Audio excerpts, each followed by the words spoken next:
Local child advocates say now is a good time to talk to your children about nationwide protests instead of trying to ignore them. News 8's multicultural reporter Katira Winfrey joins us with more on this. Katira, goodness, a lot of parents talking about this right now. Absolutely, Kylie. Racism and police brutality have become focal points in most of the protests we've watched play out around the country and right here in Indiana. Now, talking about racism can be a bit uncomfortable, but being uncomfortable may be the first sign that something needs to be addressed. Monument Circle has been the rally point for protests in Indianapolis.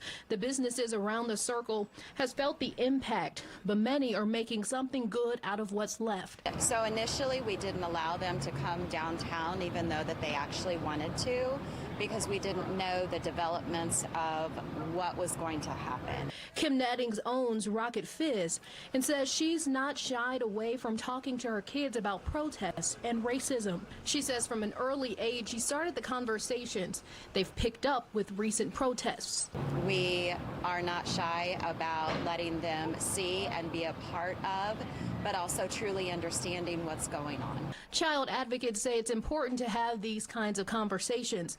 Jill English oversees the Interrupting Racism for Children workshop at Child Advocates. Racism is deeply rooted, and we understand that, and we want our community to understand how we're impacting our children by not addressing this. The regular workshops have been postponed due to COVID-19, but the agency is seeing an uptick in requests for more workshops. English says these conversations about racism are uncomfortable, and that's okay.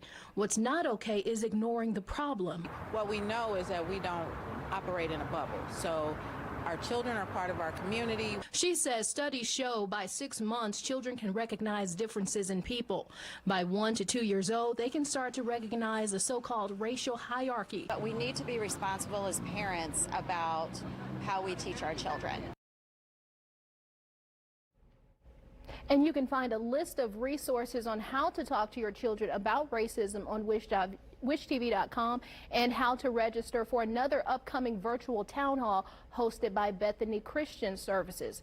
The sessions will address talking to children about racism and civil unrest. Reporting in the studio, I'm Wish TV News 8's multicultural reporter Katira Winfrey.